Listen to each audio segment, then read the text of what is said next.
வணக்கம் மக்களே. நம்ம கார்த்திக் கதையில மே 14 என்ன நடக்க போகுது அப்படிங்கறத பத்தி தாங்க இந்த வீடியோல இப்ப நம்ம பார்க்க போறோம். வீடியோவுக்கு மறக்காம லைக் பண்ணிக்கோங்க. நீங்க லைக் பண்றது தான் எங்களுக்கு அடுத்த வீடியோ போடுறதுக்கு ரொம்ப ரொம்ப இன்ட்ரெஸ்டிங்கா இருக்கும். ஸோ மறக்காம லைக் பண்ணிட்டு இந்த வீடியோவை தொடர்ந்து பாருங்க. என்ன நடக்குது அப்படின்னு பார்த்துக்கிட்டீங்கன்னா, நம்ம ஹீரோ இருக்காருல்ல, அவருக்கு ராஜா வந்துட்டு விஷயத்த சொல்றாரு. ஈஸ்வரி இது மாதிரி ரேவதிக்கு ஏதோ பரிகாரம் பண்ண போறேன் அப்படின்னு சொல்லிட்டு கோவிலுக்கு கூப்பிடுறா. எனக்கு என்னமோ இதுக்கு பின்னாடி ஏதோ ஒரு காரணம் இருக்கும் அப்படின்னு தோணுது. அதுவும் அந்த மருதுவ வேற கூப்பிடுறா. ஒருவேளை இவ ஏதாவது பிளான் பண்ணிருப்பாளோ அப்படின்னு தோணுது மாப்ள. நீங்க நேரா கோவிலுக்கு வந்துருங்க, நாங்க எல்லாருமே சேர்ந்து கோவிலுக்கு தான் வரோம். ஹீரோவும் சரிங்க மாமா அப்படின்னு சொல்லிட்டு நேரா கோவிலுக்கு வராங்க. கோவிலுக்கு நேரா அந்த சாமி கும்பிட வர மாதிரி வராங்க. அப்ப ரேவதி நிக்கிறாங்க. ஹீரோவை பார்த்ததும், சார் நீங்க இங்க என்ன சார் பண்ணிக்கிட்டு இருக்கீங்க அப்படின்னு சொல்லி கேக்குறாங்க. அப்ப ஹீரோ சொல்றாரு, நான் சாமி கும்பிடலாம் அப்படின்னு நினைச்சு வந்தேன், நீங்க எதேச்சியா நிக்கிறத பார்த்தேன், அதான் வந்தேன். நீங்க இங்க என்ன மேடம் பண்ணிக்கிட்டு இருக்கீங்க அப்படின்னு கேக்குறாங்க. அப்ப ரேவதி சொல்றாங்க, சார் இது மாதிரி அம்மா எனக்கு ஏதோ பரிகாரம் செய்ய போறதா கூட்டிட்டு வந்தாங்க. எனக்கு ஏதோ ஜாதகத்துல நிறைய பிரச்சனைகள் இருக்குதான், சோ அதுக்காக பரிகாரம் செய்ய போறதா என்ன கூட்டிட்டு வந்தாங்க. அப்ப ஹீரோ சொல்றாரு, அப்படியா ரேவதி, சரி அப்படி என்ன பரிகாரம் பண்ண போறீங்க, இந்த காலத்துல எல்லாம் அதை நம்பிக்கிட்டா இருக்கீங்க. அப்ப ஈஸ்வரி ரெண்டு பேரும் பேசிக்கிட்டு இருக்கிறத பார்த்துட்டு ஷாக் ஆகி இந்த இடத்துக்கு வராங்க. இவன் எப்படி இங்க வந்தான், ஒருவேளை நம்ம செய்ய போற இந்த பரிகாரம் விஷயம் தெரிஞ்சு இங்க வந்திருப்பானோ. கண்டிப்பா வீட்டுல உள்ள யாரோ ஒருத்தவங்க அவனுக்கு இந்த விஷயத்த சொல்லியிருக்காங்க. அதான் அவன் தேடி பிடிச்சு எப்படியாவது இந்த பரிகாரத்தை நிப்பாட்டணும் அப்படின்னு நினைச்சு இங்க வந்திருக்கான் அப்படின்னு சரி நேரா அந்த இடத்துக்கு ஹீரோவை பார்த்து, வணக்கம் எம்டி சார் அப்படின்னு சொல்ல, ஹீரோவும் வணக்கம் மேடம், உங்க பொண்ணுக்கு ஏதோ பரிகாரம் செய்ய போறதா கேள்விப்பட்டேன், கோவிலுக்கு ஏதாச்சும் சாமி கும்பிடலாம் அப்படின்னு வந்தேன். உங்க பொண்ணு பரிகாரத்தை பாக்குறதுக்காக கட்டாயம் நீங்க வந்தே ஆகணும் அப்படின்னு ரொம்ப பிடிவாதம் பிடிக்கிறாங்க. எனக்கு என்ன பண்றதுன்னு தெரியல மேடம், சொல்லுங்களேன், பரிகாரம் பண்ற இடத்துல இருக்கவா அப்படின்னு. அப்ப ரேவதி சொல்றாங்க, சார் என்ன சார் இப்படி பேசுறீங்க, இவ்வளவு தூரம் வந்துட்டீங்க, இந்த பரிகாரம் செய்ய போறத கொஞ்ச நேரம் நின்னு பாத்துட்டு போங்களேன் அப்படின்னு. அப்ப ஹீரோ சொல்றாரு, சரி சரி நின்னு பாத்துட்டு போறேன், நீங்க கவலைப்படாதீங்க அப்படின்ட்டு. அப்ப ஈஸ்வரி இத பாத்துட்டு டென்ஷன் ஆகுறாங்க. நம்ம என்ன நினைச்சோம், கடைசியில இப்படி நடக்குது அப்படின்னு செம்ம டென்ஷன் ஆகுறாங்க. அப்ப ஹீரோ என்ன பண்றாருன்னா, நேரா அவங்க அத்தையை பார்த்து, மேடம் இது மாதிரி இந்த பரிகாரம் எதுக்காக பண்றீங்க அப்படின்னு நான் தெரிஞ்சுக்கலாமா. ரேவதி சொல்றாங்க, சார் இது மாதிரி எனக்கு கல்யாணம் ஆகுறது இதா பிரச்சனையா, அதனால இந்த பரிகாரத்தை பண்ணிட்டா எந்த பிரச்சனையும் இல்லாம கல்யாணம் நல்லபடியா நடக்கும் அப்படின்னு அம்மா எதிர்பார்க்கிறாங்க. எனக்கு இந்த பரிகார விஷயத்துல எல்லாம் அந்த அளவுக்கு நம்பிக்கை கிடையாது, பட் அம்மாவுக்காக மட்டும்தான் நானும் இத சரின்னு ஒத்துக்கிட்டேன். அப்ப ஹீரோ சொல்றாரு, உங்களை மாதிரியே எனக்கும் இந்த பரிகார விஷயத்துல எல்லாம் நம்பிக்கை இல்ல, இருந்தாலும் எங்க அம்மாவுக்கும் ஒரு சில நேரத்துல பரிகாரத்துல நம்பிக்கை இருக்கும், அதனால அம்மாவோட பாசத்துக்காக மட்டும் ஒரு சில நேரத்துல நான் சரின்னு சொல்லுவேன். உடனே ரேவதி சொல்றாங்க, சூப்பர் சார், உங்களோட எண்ணமும் என்னோட எண்ணமும் ஒரே மாதிரி இருக்கு அப்படின்னு. சரி இதை பார்த்துட்டு டென்ஷன் ஆகி நேரா ரேவதிய பார்த்து, ரேவதி அங்க ஐயர் கூப்பிடுறாரு, இங்கே நின்று ரொம்ப நேரம் பேசலாம் அப்படின்னு நினைக்காதவா போகலாம் அப்படின்னு சொல்லிட்டு கூட்டிட்டு போறாங்க. சோ இத பார்த்துட்டு நம்ம ஹீரோ நினைக்கிறாரு, ரேவதி நம்ம கிட்ட ரொம்ப ஹாப்பியா பேசுறத பார்த்துட்டு அத்தைக்கு ரொம்பவே டென்ஷன் ஆகுதுன்னு நினைக்கிறேன், இருக்கட்டும் பரவாயில்ல அப்படின்ட்டு. அப்ப ஈஸ்வரி நேரா ரேவதியை கூட்டிட்டு போயிட்டு, இங்க பாரு ரேவதி, இந்த மாதிரி மாப்பிள்ளை கிட்ட எல்லாம் பேசுற வேலை மாப்பிள்ளைய தவிர்த்து வேற யாருக்கிட்டையும் இந்த மாதிரி பேசுற வேலையை வச்சுக்காத சரியா, இது மாப்பிள்ளைக்கு ரொம்ப கவலையை கொடுக்கும் சரியா. அதுக்கு ரேவதி சொல்றாங்க, என்னம்மா எப்படி சொல்ற, கல்யாணம் ஆகுறதுக்கு முன்னாடியே அவங்க கிட்ட பேசக்கூடாது இவங்க கிட்ட பேசக்கூடாது அப்படின்ட்டு அவங்க இப்பவே எனக்கு ஆர்டர் பண்றாங்களாமா, இதெல்லாம் தப்புமா, கல்யாணத்துக்கு முன்னாடியே இப்படி எல்லாம் ஆர்டர் பண்ணக்கூடாதுமா. ஈஸ்வரி சொல்றாங்க, இங்க பாரு, நீ இல்லைன்னாலும் மத்தவங்க பாக்குறவங்க என்ன நினைப்பாங்க, அதனால நீ இப்படி எல்லாம் மாப்பிள்ளை இருக்கும் பொழுது தேவையில்லாம வேற யாருக்கிட்டையும் போய் பேசக்கூடாது சரியா. ரேவதி சொல்றாங்க, அம்மா என்னம்மா நீங்களும் அந்த காலத்துல இருக்கீங்க, இவரு எனக்கு ஆபீஸ்ல பாஸ், அவர்கிட்ட பேசக்கூடாது அப்படின்னு அதெல்லாம் சொல்லவே கூடாதுமா. இதை கேட்டதும் ஈஸ்வரி சொல்றாங்க, இங்க பாரு ரேவதி, உன்னோட நல்லதுக்காகவும் உன்னோட நல்ல எதிர்காலத்துக்காகவும் தான் நான் இப்படி சொல்றேன். சோ நீ புரிஞ்சுப்ப அப்படின்னு நினைக்கிறேன். ரேவதி சொல்றாங்க, அம்மா அவர் வந்துட்டு நான் யாருகிட்ட பேசணும், யார்கிட்ட பேசக்கூடாது அப்படின்னு முடிவு பண்ணாரு அப்படின்னா கண்டிப்பா அவரு நல்லவரா இருக்கிறதுக்கு வாய்ப்பே இல்லை. அம்மா நீ அந்த மாதிரி ஆள் பேசுறதையெல்லாம் நீ கேட்காதம்மா. நான் வந்துட்டு ஆபீஸ்ல வேலை பாக்குறேன்.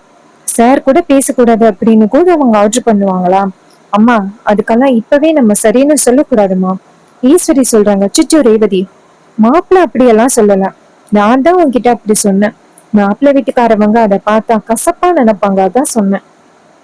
ரேவதி சொல்றாங்க, அம்மா அவங்க பார்க்கிற பார்வையில தாம்மா இருக்கு அப்படின்னு. ஈஸ்வரி சொல்றாங்க, சரி சரி, நான் உன்கிட்ட எதுவும் சொல்ல முடியாது. சரி வா, பரிகாரத்துக்கான ஏற்பாடுகளை பண்ணுவோம் அப்படின்னு கூட்டிட்டு போயிட்டு பரிகாரம் பண்றதுக்காக உட்கார வைக்கிறாங்க. ஐயர் வந்துட்டு ரேவதியை பார்த்து, அம்மா நீங்க தான் வந்துட்டு பரிகாரம் செய்ய போறீங்களா? ரேவதி சொல்றாங்க, ஆமையா அப்படின்ட்டு. அப்புறமா அவர் வந்து அந்த மாலையை எடுக்கிறாரு. மாலையை எடுத்துட்டு வந்துட்டு நேரா ஈஸ்வரி கிட்ட, இங்க பாருங்க, இத வந்து கோவிலை சுத்தி ஒரு தடவை கொண்டுட்டு வாங்க, சாமி கிட்ட வச்சு அர்ச்சனை பண்ணி கொண்டுட்டு வாங்க அப்படின்னு. ஈஸ்வரியும் சரி அப்படின்னு சொல்லிட்டு அந்த மாலையை கோவிலை சுத்தி எடுத்துட்டு வந்துட்டு அர்ச்சனை பண்றதுக்காக கொண்டு போய் வைக்கிறாங்க. அப்ப ஹீரோ எல்லாரும் நிக்கிறாங்க. அப்ப ஹீரோவுக்கு வந்துட்டு அந்த மாலையை பார்த்துட்டு ஒரு சந்தேகமா இருக்கு. எதுக்காக அத்தை இந்த மாலை மேல ரொம்ப வந்துட்டு கருத்தா இருக்கிறாங்க? கண்டிப்பா இந்த மாலையில ஏதோ இருக்கு அப்படின்னு அர்த்தம். அப்படி என்ன இருக்கு அப்படின்னு கொஞ்ச நேரத்துல நான் கண்டுபிடிக்கிறேன் அப்படின்னு ஹீரோ நிக்கிறாரு. அங்க வந்துட்டு மயில் இருக்கிறாரு. ஹீரோ நேரா மயிலு கிட்ட போயிட்டு, இங்க பாருங்க, அத்தை வந்துட்டு அந்த மாலை மேல ரொம்ப கண்ணும் கருத்துமா இருக்காங்க. எனக்கு என்னமோ அந்த மாலையில ஏதோ இருக்கும் அப்படின்னு தோணுது. வீட்டுல வேற ஏதாவது நடந்துச்சா? அத்தை திடீர்னு இந்த மாதிரி பரிகாரம் அப்படின்னு சொல்லிட்டு வந்திருக்காங்க. ஸோ அத்தை இப்படி திடீர்னு இப்படி பரிகாரம் அப்படின்னு சொல்லிட்டு வந்திருக்காங்க அப்படின்னா இதுக்கு பின்னாடி ஏதோ ஸ்ட்ராங்கான ஆதாரம் இருக்கு. அது என்ன அப்படின்னு கண்டுபிடிக்கணும். அதுக்கு அவங்க சொல்றாங்க, ஆமா ஆமா சகல, எனக்கும் வந்துட்டு ஆரம்பத்துல இருந்தே சந்தேகம் இருந்துச்சு. அத்தை திடீர்னு வந்துட்டு பரிகாரம் அப்படின்னு கூட்டிட்டு வந்திருக்காங்க. சோ இதுக்கு பின்னாடி ஏதோ ஒரு காரணம் தான் இருக்குன்னு நினைக்கிற மாப்பிள்ள, விடக்கூடாது அப்படின்னு சொல்லிட்டு நேரா வந்துட்டு ஹீரோக்கு விஷயத்த சொல்றாங்க. எப்படியாவது இது என்ன அப்படின்னு கண்டுபிடிக்கணும் அப்படின்ட்டு. அதே நேரத்துல ஹீரோ வந்து நேரா அந்த பரிகாரம் செய்யற மாலையை வந்துட்டு பாக்குறாங்க. இன்னொரு இடத்துல ரேவதியை வந்துட்டு போய் குளத்துல குளிச்சுட்டு வர சொல்றாங்க. எல்லாரும் அந்த இடத்துல இருந்து போறாங்க. அப்பதான் வந்து ஹீரோ அந்த மாலையில என்னையாவது இருக்கா அப்படின்னு பாக்குறாங்க. பார்த்தா அதுல வந்து தாலி இருக்கிறத பாக்குறாங்க. பார்த்ததும் நம்ம ஹீரோவுக்கு செம்ம ஷாக்கிங்கா இருக்கு. உள்ளார அத்தை எதுக்காக தாலியை வச்சிருக்காங்க? ரேவதிக்கு இந்த மாலையை போட போறது யாரு? ஒருவேளை அந்த மருதுதான் மாலையை போட போறானோ அப்படின்னு. அப்ப ஹீரோ வந்துட்டு எல்லாரும் பரிகாரத்துக்காக ரேவதி குளிச்சுட்டு வந்ததோட எல்லாரும் நிக்கிறாங்க. அப்ப ஹீரோ வந்துட்டு பாத்துக்கிட்டே இருக்காரு. ரேவதி குளிச்சுட்டு வந்துட்டு வேற புடவைய மாத்திட்டு அந்த இடத்துக்கு வராங்க. வந்ததும் ஐயர் சொல்றாரு, இங்க பாருங்கம்மா, இந்த மாலை வந்துட்டு ரத்த சம்பந்தம் இல்லாதவங்க தான் இந்த மாலையை போடணும் அப்படின்னு. உடனே ஈஸ்வரி என்ன பண்றாங்கன்னா, இதோதான் மாப்பிள்ள இருக்காரே, அவரே இதை போடட்டும் அப்படின்னு சொல்லிட்டு நேரா கூப்பிடுறாங்க. ஹீரோ இதை பார்த்துட்டு ஷாக் ஆகுறாரு. அப்ப இதுதான் உங்களோட பிளானாட்ட? நான் இருக்கும் பொழுது இந்த பிளான் எப்படி நடக்கும் அப்படின்னு. ஹீரோ நேரா ஐயரை பார்த்து, ஐயரே ரத்த சம்பந்தம் இல்லாதவங்க தானே அப்படின்னு அவர் சொல்றாரு. ஆமா, ரத்த சம்பந்தம் இல்லாதவங்க தான் இந்த மாலையை போடணும். அப்ப ஹீரோ சொல்றாரு, ஐயரே அந்த பையன் வந்துட்டு ரேவதிக்கு முறை பையன். இது மாதிரி இவரு ராஜா இருக்காருல்ல, அவருடைய தங்கச்சியோட பையன் தான் அவரு. அப்ப அது ரத்த சம்பந்தம் தானே? அப்படி இருக்கையில அவர் எப்படி இந்த மாலையை போட முடியும் அப்படின்னு. இதை கேட்டதும் ஈஸ்வரி ஷாக் ஆகுறாங்க. ஈஸ்வரி நேரா ஹீரோவை பார்த்து, எம்டி சார், இது எங்க குடும்ப சம்பந்தப்பட்ட விஷயம். சோ இந்த விஷயத்துல நீங்க அதிகமா தலையிடாம இருக்கிறது நல்லது. அப்ப ஹீரோ சொல்றாரு, இங்க பாருங்க என்ன விஷயம் அப்படிங்கிறது, இங்க பாருங்க மேடம், இது மாதிரி ரத்த சம்பந்தம் இல்லாதவங்க தானே இந்த மாலையை போடணும். இவ்வளவு தூரம் வந்துட்டு இந்த பரிகாரத்தை செய்யறதுக்காக வந்திருக்கீங்க. அப்புறம் எப்படி இந்த பரிகாரத்தை தப்பாவா செய்ய முடியும்? மாலைய போடுறது ரத்த சம்பந்தம் இல்லாதவங்க தான். அப்போ ரத்த சம்பந்தம் இல்லாத ஆளு அப்படின்னா இந்த இடத்துலயே நான் மட்டும்தான். அப்ப நான் தான் வந்து உங்க பொண்ணுக்கு மாலை போடுற மாதிரி வரும். இதை கேட்டதும் ஈஸ்வரி ஷாக் ஆகுறாங்க. அப்போ ஐயர் சொல்றாரு, ஆமாமா, ரத்த சம்பந்தம் இல்லாத ஆளு அப்படின்னா அந்த பையன் தான் போடுற மாதிரி வரும் அப்படின்னு. இதை கேட்டதும் ஈஸ்வரி கோபமாகி, இங்க பாருங்க ஐயரே, இந்த பையன் தான் மாலை போடணும், அதுல எந்த வித மாற்றமும் இல்லை அப்படின்னு. மருது சொல்றாரு, ஆமா நான் தான் ரேவதிக்கு வந்துட்டு மாலை போடுவேன் அப்படின்ட்டு அவர் வந்து நிக்கிறாரு. அப்ப ஹீரோ வந்துட்டு சொல்றாரு, அத்தை நீங்க என்னத்த முறையவே மாத்துறீங்க அப்படின்ட்டு. ராஜா சொல்றாரு, ஆமா ஈஸ்வரி, ரத்த சம்மந்தம் இல்லாத ஆள் அப்படின்னா எம்டி சார் தான், அவர் தான் வந்துட்டு இதை பண்ணணும் அப்படின்னு சொல்லிட்டு பேசுறாங்க. ஈஸ்வரி சொல்றாங்க, இங்க பாருங்க, என்ன ஆனாலும் சரி ரேவதிக்கு மாலை போட போறது மருதுதான், அதுல எந்தவித மாற்றமும் இல்லை அப்படின்னு சொல்லிட்டு நேரா மாலையை போட சொல்ல ஹீரோ டக்குன்னு அந்த மாலையை தடுத்து நிறுத்துறாரு. மாலைய கையில வாங்குறாரு. இத பார்த்துட்டு ரேவதி ஷாக் ஆகுறாங்க. ரேவதி கேக்குறாங்க, என்ன நடக்குது இங்க அப்படின்னு. அப்ப ஹீரோ சொல்றாரு, ரேவதி இந்த மாலைக்குள்ள தாலி வச்சு உனக்கு போடுறதுக்கு பாக்குறாங்க, இதுக்குள்ள தாலி இருக்கு பாரு அப்படின்னு சொல்லிட்டு தாலிய எடுத்து காமிக்கிறாங்க. இத பார்த்ததும் ரேவதிக்கு ரொம்பவே அதிர்ச்சி ஆகுது.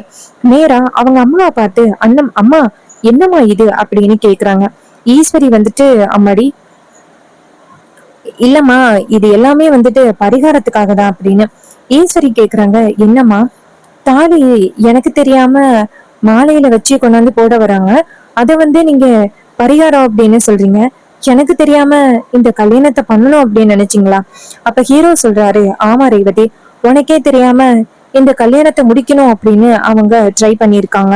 இதை கேட்டதும் ரொம்பவே ஷாக் ஆகுறாங்க ஈஸ்வரி. இப்படி வந்துட்டு இவன் சிக்க வைப்பான் அப்படின்னு அவங்க எதிர்பார்க்கவே இல்லை. ஈஸ்வரி சொல்றாங்க, இங்க பாரு ரேவதி, உன் அம்மா வந்துட்டு உனக்காக என்ன பிளான் பண்ணாலும் நல்லபடியா தான் பிளான் பண்ணுவா. என்னைக்குமே வந்துட்டு ஒரு தவறான முறையில வந்துட்டு உனக்கு பிளான் பண்ண மாட்டா. நீ நல்லா இருக்கணும் அப்படின்னு தான் நினைப்பா. அந்த வகையில தான் நான் இப்படி ஒரு பரிகாரத்தை செஞ்சேன். மறுபடியும் இன்னைக்கு உன் கழுத்துல இந்த மாலையை போட்டே ஆகணும், தயவு செஞ்சு சொல்றதை கேளு அப்படின்னு. ஈஸ்வரி சொல்றாங்க, அம்மா நீங்க எனக்கு இவ்வளவு பெரிய துரோகத்தை பண்ணுவீங்க அப்படின்னு நான் எதிர்பார்க்கவே இல்லை. நீங்களே தாலியை அவர் கையில கொடுத்து என் கழுத்துல கட்டு அப்படின்னு சொல்லியிருந்தா நான் கண்டிப்பா வந்துட்டு கொஞ்சம் கூட எதிர் பேச்சு பேசாம நான் சரின்னு சொல்லியிருப்பேன். ஆனா நீங்க என்ன காரியம் பண்ண பாத்தீங்க, எனக்கே தெரியாம இந்த மாதிரி ஒரு வேலைய பண்ண பாத்தீங்க. எந்த பெத்த தாய் இப்படி ஒரு காரியத்தை பண்ண போவாங்க?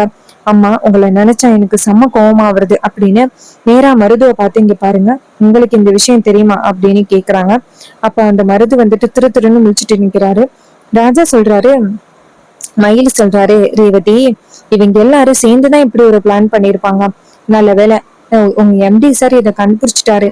அவர் மட்டும் கண்டுபிடிக்காம இருந்திருந்தா என்ன நடந்திருக்கும்? நல்ல வேலை அந்த கடவுளா பார்த்துதான் வந்துட்டு உனக்கு உண்மையை வெளியில கொண்டு வந்திருக்காரு அப்படின்ட்டு சொல்லிட்டு பேசுறாங்க. இதையெல்லாம் கேட்டுட்டு ரேவதிக்கு ரொம்பவே அதிர்ச்சியா இருக்கு.